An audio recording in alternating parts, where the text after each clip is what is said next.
Good morning, everyone. Assalamu alaikum. And it's a great pleasure to be here on this platform again. And I thank all the organizers at GHEDEX for this. So it's a wonderfully organized event and a great job. So thank you for this.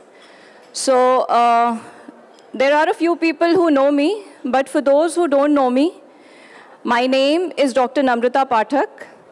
And I'm very glad to say that I am an entrepreneur. But entrepreneur was not something that I planned for, and neither did I aim for it at any point in time. But it just happened somehow. And I have been an academician by profession for many years. So I was into teaching. And after that, I moved on to become a trainer because I was deeply passionate about training even while I was teaching. So moving ahead, I wrote my first book and I became an author. I also do paintings as a hobby, and consulting and counseling come very naturally to me. So that's just by God's grace. So eventually, when I put all of these skills together, I just realized that I am an entrepreneur. And it was not a destination for me, but it is still a journey, and I'm still learning. And learning a lot every day. And with events like this, the learning process has just accelerated. So for anything to have a shape, you need a foundation. So I just stacked all my skills and realized that the shape is that of an entrepreneur. To build anything, we need a foundation. And that foundation is what ideation gives to entrepreneurship. So I chose ideation as the crux of entrepreneurship because for anything to happen, you need a strong foundation. So ideation gives us that foundation. And before I start my presentation, I just wondered that why are we talking about entrepreneurship right now? Why is it in a boom stage now, even though it is not at all a new concept? We had businesses earlier also. We had entrepreneurs earlier also.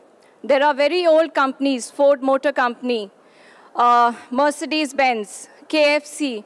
All these are very old entrepreneurial ventures. But more than any time, entrepreneurship is in a boom stage right now. So any idea, if it is great and the right ingredients are added to it, is becoming a startup, is flourishing as a business. So while just pondering, I thought that we all know, I just tried to answer that question for myself, that why is entrepreneurship in a boom right now? We all know there are three factors of production: land, labor, and capital. All of us know that. That's the first thing that we read in economics. But with the advent of technology, we have the fourth factor of production, that is information. And with this information as the factor of production, the boundaries, the periphery of all the other factors of production just became fluid. So it is no more a boundary or a restriction. Now what happened? Just firstly, let us consider land. Now what happened? Earlier, businesses used to need land. And it was a very huge investment that was required to acquire land. So somebody who could not, would not have been able to do a business. But with tech businesses on the rise, with technology growing at a rapid rate, the land as a factor of production has just vanished. It is no more an essential factor. Work from home culture is on the rise, so many organizations are now encouraging that you can sit from your home and work. So land is no more an essential factor, or it's not an urgent requirement that you need to start your business. Second factor, that is labor. Now, what has happened with labor, that sitting here in Oman, you have the access to get whatever kind of labor that you require, right? Now, there are portals, job portals, or there's a portal website called Upwork that gives work. So it's a platform where both employers and employees are there, and they can get employees from any part of the world based on their skills. So labor, again, is no more that you need it right from where you are. So you can have access to labor from anywhere in the world. And the third and the most critical factor, that is capital or money. So what is the price of money that we pay? Anyone? What is the price of money? What is the price of money that we pay?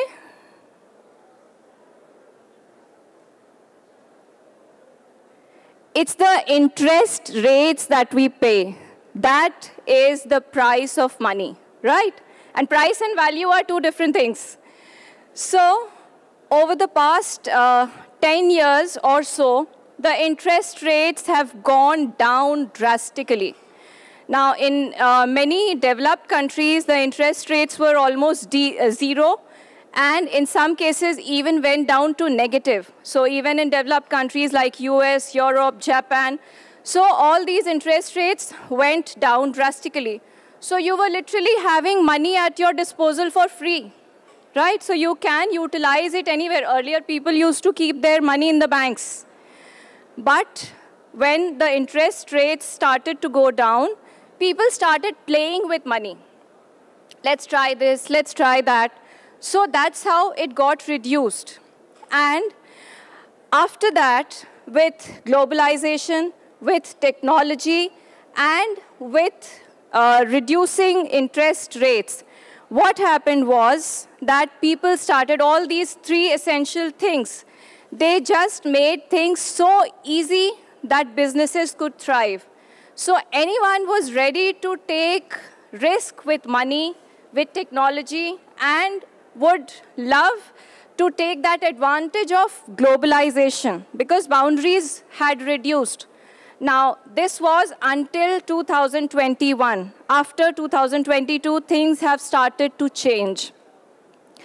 Now, since businesses could thrive, everyone was taking risk, and everyone was trying to do business because it was flourishing.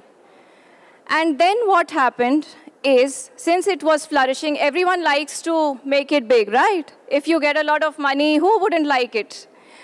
So that's what happened, and people were not only getting employed, they were also generating employment for many people, which was a very positive thing for the governments as well. That's why the governments were also encouraging entrepreneurship.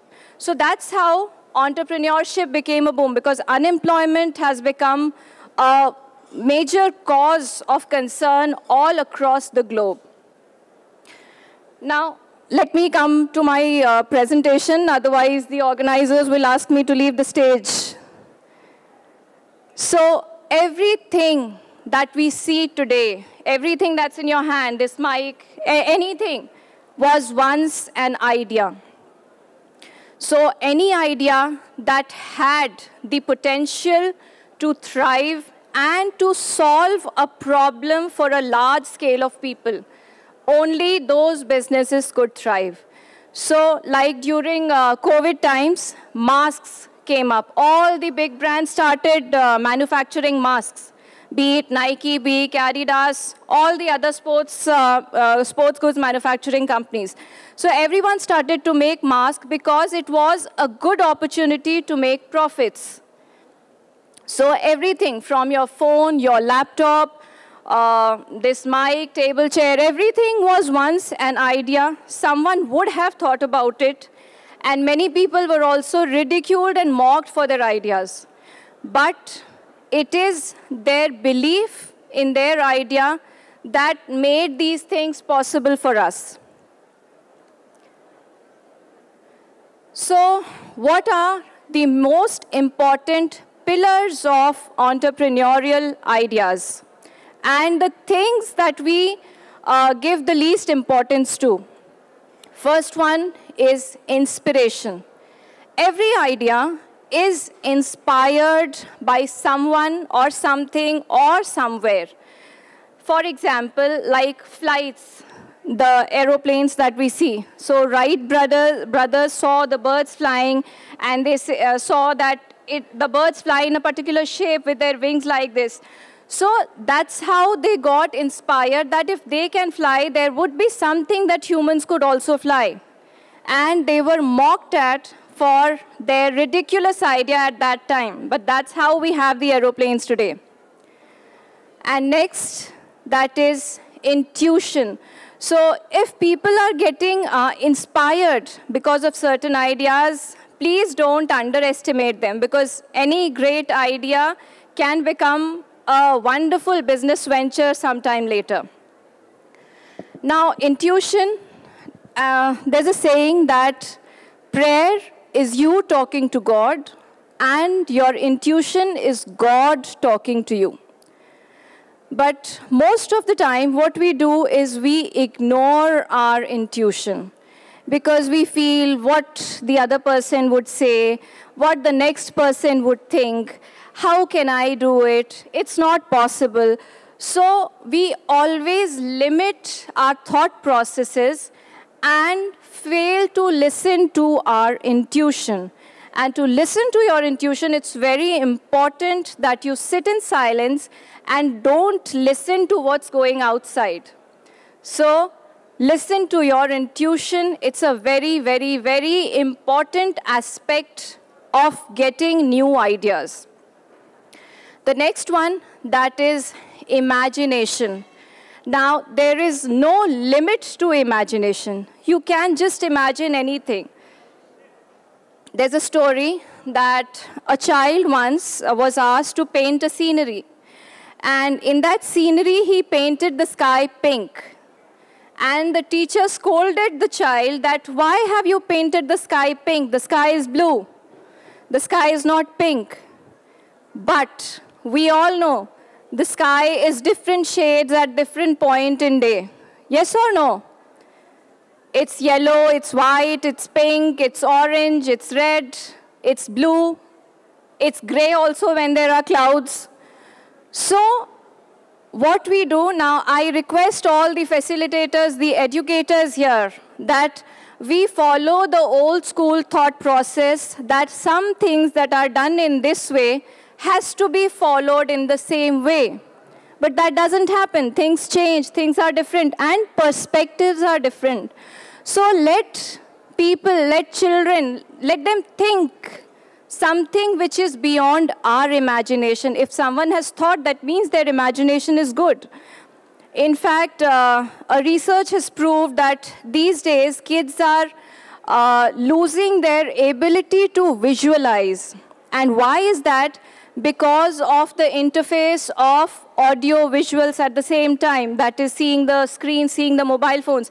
Because since they are already seeing it, something that is moving, they are not able to imagine that in their mind. Earlier, what happened when kids used to read storybooks, they used to visualize. Someone who reads would know that if you read in a storybook, there was a dense forest. So you imagine a dense forest, right? Even though it's not in front of you. But nowadays, many people are losing that power of imagination because we are not used to imagining things. We are already seeing something so brain has to be exercised. It has to be trained to see what does not exist or what is not there. Only then that thing can come into reality. And next is insight.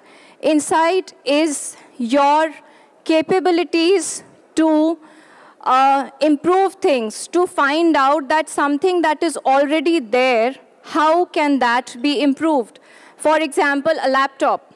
Earlier, when the laptops came, they were so heavy, they were difficult to carry, but someone would have thought that what if we make it more compact? What if we make it light, easy to use, user-friendly, just like Apple did it? Every year, it comes with some or the other changes, some or the other improvisations in its products to make it user-friendly, to make it easier for us. So all these 4 pillars help us to generate great ideas. And the essence of ideation is to find new ideas. There's no other way out. So try and think. Everything might not work out, but in that way, when you keep trying, some things do work out.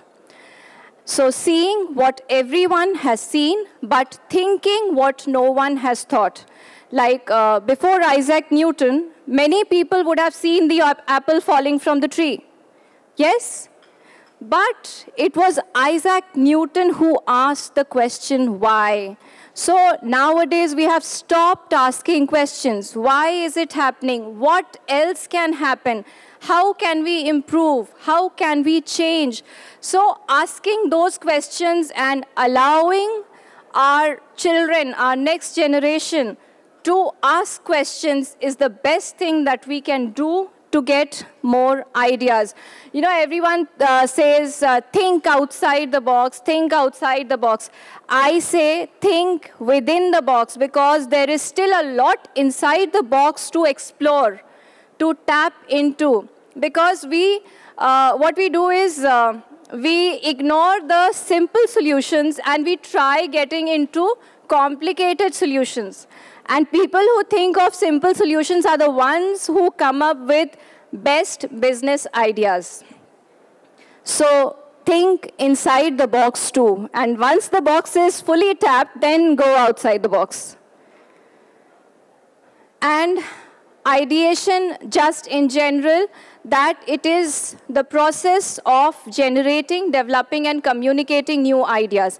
And in this, the most important thing is communicating that idea in the right way. Now, it's easy for an individual to have an idea and then to develop that idea. But when he tries to explain that or communicate that to someone, because a business needs many people, so if you try to communicate, it is not communicated in the same way. And that's how many people may reject or ignore or not understand the value of an idea that you might be having. So it's also very important to communicate the idea in the same way that you think and you believe. So that part is also important. And seeing what is more than visible to normalize. Now, there's a very famous German photographer who said that if you're not willing to see more than is visible, you won't see anything. Now, usually, people who are interested in cooking or who are chefs, you know, when they go out or eat in a restaurant, if they eat something, they would know what all ingredients are there. But we as laymen, we would not know.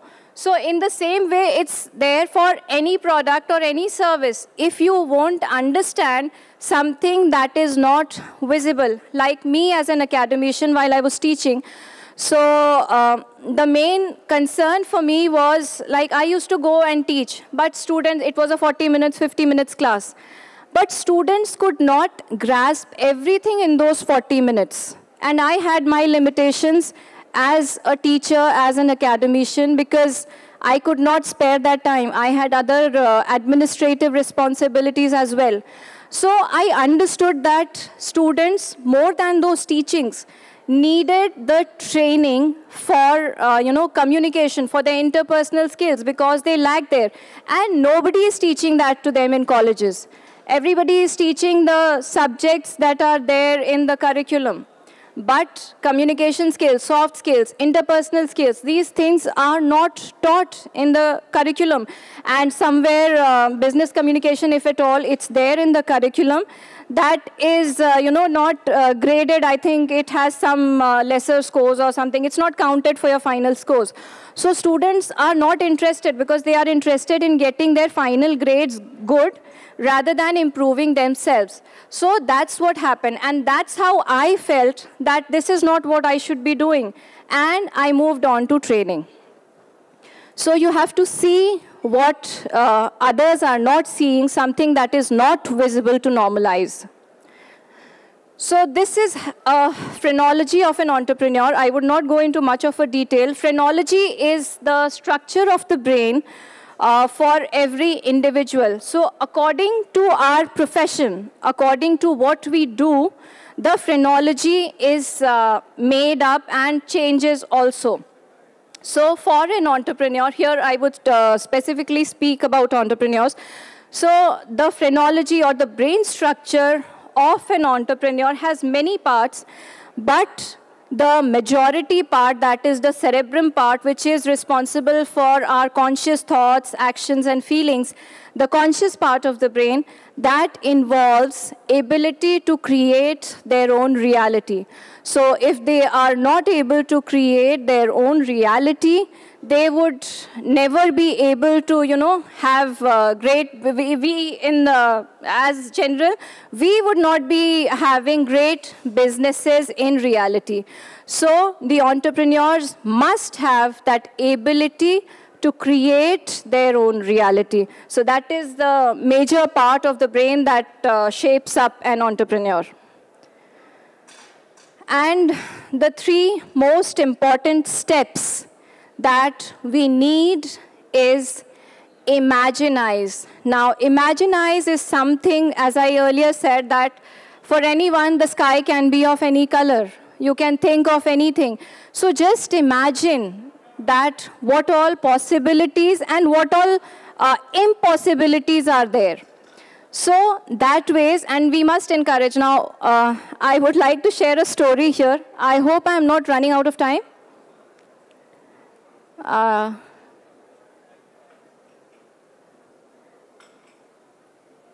Okay, so I'll just try to finish it off fast. Well, so there's a story. My child, 5-year-old son, when he was in grade 1, so once their teacher was asking few questions in the class. So my son, since he reads a lot, he knows a lot more things than kids of his age. So the teacher was asking questions and he was continuously answering.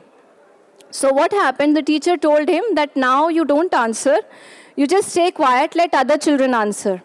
So a child being a child, since no one was answering, even after 4 or 5 questions the teacher asked, no one was answering. So my son, he again started answering. So the teacher came and slapped him and said that I asked you not to answer the question. So he said, ma'am, I know all the answers and nobody is answering, so I answered. So after that, he was quite terrorized after that, and few days he did not want to go to school because he said that teacher is teaching the same thing and I know all the answers, so teacher is scolding me to answer, I won't go. So I had to counsel him a lot, but he was fine after that. But that's how, as educators, the mistake that we do is see, there would be 40 students, 50 students in your class. Some would have an IQ level higher than the others. So to bring the IQ level of average students or below average students, what we do is we try to tone down the students with high IQ. Right?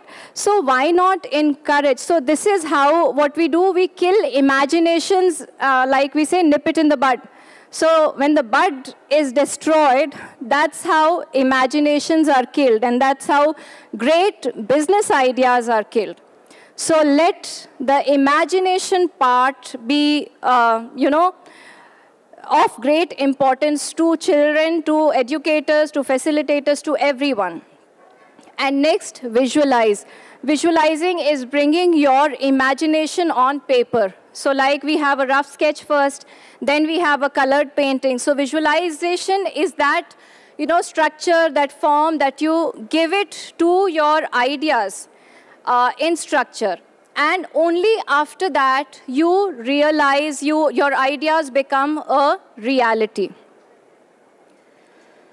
And developing an idea, it's very important to identify what is needed in the market, going with the trend, what is needed.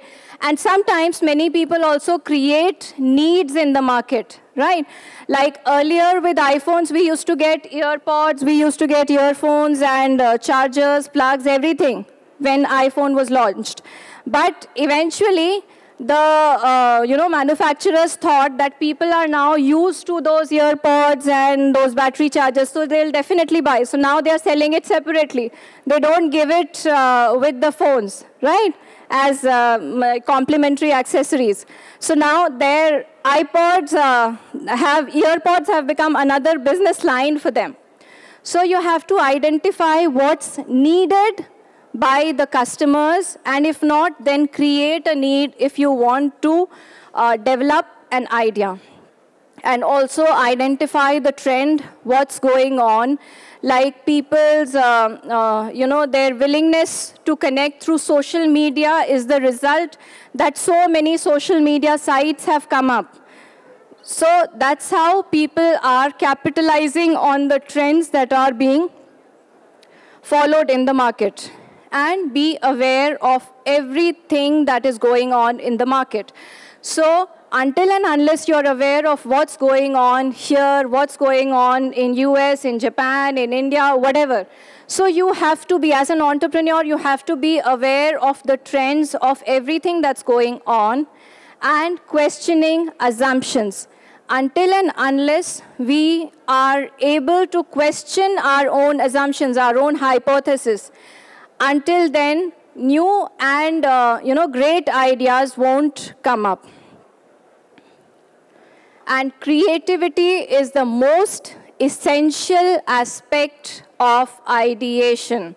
And it involves a little bit of your expertise, your creative thinking skills, and motivation. And it's always important to have intrinsic motivation rather than extrinsic, because anything that is external, that externally motivates you, like your friend pushes you, okay, you are very good, you go and do this, you go and do that. So if your friend is not there, your motivation will come down. That motivation will die out. But if you are internally motivated to do something, to give fuel to your creativity, only then it will take shape and form. And how to generate ideas. So a good business idea is a one which can make money, or at least not lose it. It must have value to an addressable customers, right? A large mass of customers' needs should be addressed, and it must have value for the customers. Everyone has value for their iPhones, right? So that's how important it is that your product must have value for whatever your idea is. And it must evolve over time. Something that is stagnant will not stay forever. You have to improve, you have to change, you have to bring those improvisations to reality. Like earlier we had those telephones with cords. Then came those mobile phones, those were the hard, without screen, and it was hard, very hard and difficult to carry. But after that, what happened is we came up with smartphones. And every year, these smartphones are also improving. Now you can write on your smartphones also. So they need to evolve over time. And usually, good ideas start with one or a combination of these, that is personal pain, market need, interest, and insight. And for personal pain, like it started with Kevin Plank, is the founder of Under Armour, that Under Armour sports goods brands. So he was a footballer, and he used to play football and found it very difficult with those cotton T-shirts and shirts that used to sweat a lot. So he came up with those T-shirts that absorbed sweat and the players could play continuously without any, difficulties.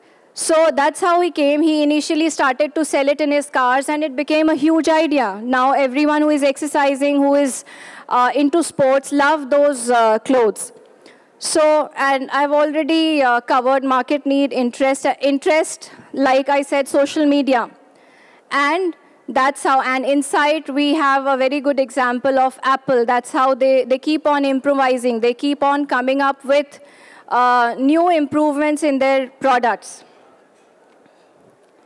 And these are the building blocks of an entrepreneur. And this I have taken from a very, very good article from Harvard Business Review, that is the Innovator's DNA.